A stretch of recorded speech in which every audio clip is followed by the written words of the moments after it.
Vous savez, en fait, il y a des relents indiscutablement complotistes dans Wonder Woman hors la loi. La série écrite par Tom King, vous avez un prétendu souverain qui manipule avec toute sa lignée, sa famille depuis des siècles, l'histoire des États-Unis. Et ce prétendu souverain, donc, qui a décidé de s'attaquer aux Amazones, il a réussi à les décrédibiliser complètement. Il a même réussi à torturer Wonder Woman en la privant de ses sens, en l'enfermant dans une pièce où elle était privée donc de la vue, où elle n'avait plus aucun contact avec l'extérieur. Et malgré tout, eh bien, Diana n'a pas craqué, car elle ne craque jamais, elle résiste. Et elle est parvenue, dans son esprit, à s'imaginer être avec Steve Trevor, ce qui l'a fortement aidé à tenir. Bref, rien ne peut briser Wonder Woman, sauf peut-être si on s'en prend de manière un peu plus concrète à Steve Trevor au point de l'éliminer physiquement. Et ça, par contre, ça peut avoir des conséquences. C'est ce qui se passe dans ce tome 3 donc, de la série Wonder Woman hors la loi. Alors tout le monde s'attend, le souverain le premier, à ce que l'élimination physique de Steve Trevor débouche sur un accès total de violence, une Wonder Woman qui est prête à se déchaîner et du coup une manière supplémentaire de la décrédibiliser aux yeux du monde. Sauf que ça ne va pas se passer comme ça, et que Wonder Woman va canaliser son énergie pour petit à petit détruire le souverain sur tous les plans, aussi bien économique, aussi bien sur celui du pouvoir, aussi bien sur ses relations, que évidemment en dernier lieu aller le chercher dans son bunker. Alors évidemment son bunker en fait, vous le découvrirez, c'est la Maison Blanche, hein, puisque le souverain c'est celui qui je vous l'ai dit, tire les ficelles des États-Unis depuis des siècles.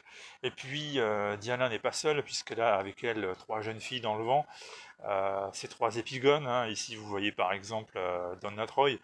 Elle a donc une aide précieuse. Alors parmi ces personnages qui sont avec elle, moi j'adore Yara Flor, qui est cette nouvelle Wonder Woman, Wonder Girl qui existe depuis maintenant quelques années.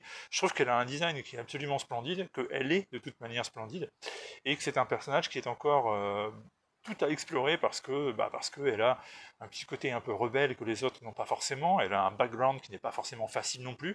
Elle vient d'un lieu du monde qui n'a rien à voir avec l'Amérique, en tout cas au sens de les États-Unis, puisqu'elle vient d'Amérique du Sud. Vous voyez, c'est elle. Je trouve que Yara Flor, c'est vraiment un personnage qui a énormément de potentiel, et je suis très content de la voir dans cette histoire, donc avoir ce rôle. Et c'est en train de devenir régulièrement au fil des mois une de mes héroïnes préférées. Tout comme est en train de devenir au fil des mois un de mes artistes préférés, Daniel Sampere, qui est très très très bon.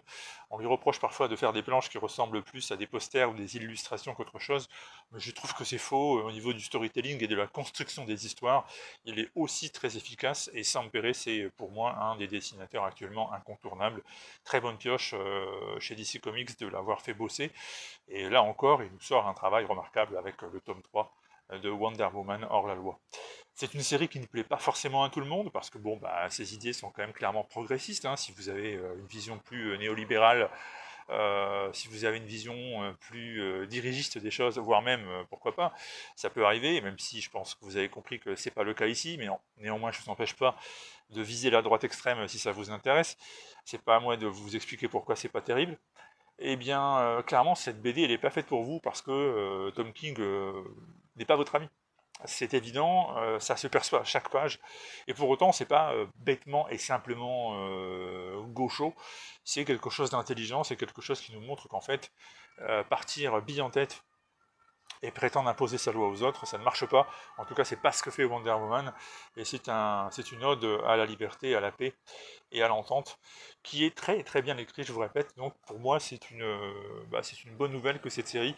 Le tome 2 était un peu léger, parce qu'on avait finalement peu d'épisodes vraiment raccord avec le déroulement de tout cet arc narratif. Et là, on rentre en plein dans le vif du sujet, et on a vraiment beaucoup d'épisodes, donc c'est très intéressant. Et je vous le recommande, vous pouvez y aller les yeux fermés. Enfin, ouvrez-les quand même pour profiter des dessins de Daniel Sampere.